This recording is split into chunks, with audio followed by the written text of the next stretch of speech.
Հայ առաքելական եկեղեցին իմ խորին համոզմամբ այսօր Հայաստանում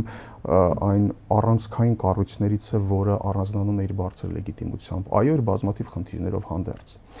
Եվ բնականաբար կարող է դիտարկվել որպես էական հակակշիռ այն համակարգին, որը այսօր ձևավորվել է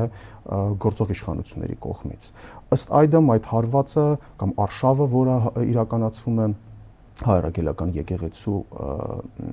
վարկաբեկելու ուղղությամբ, իրականում երկու բազային նպատակ է հետապնդում։ Առաջին, ինչպես դուք ճիշտ նշեցիք, իհարկե խարխրելու հայ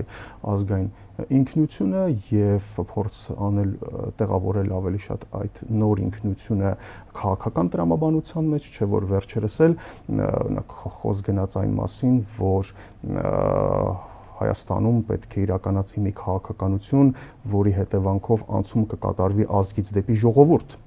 Ժողովրդապետություն։ Այսինքն դեպի ավելի քաղաքական ձևակերպում օգտագործեցին։ Այո, եւ սա ակնհայտորեն կարծում տեղավորվում է այս տրամաբանության մեջ,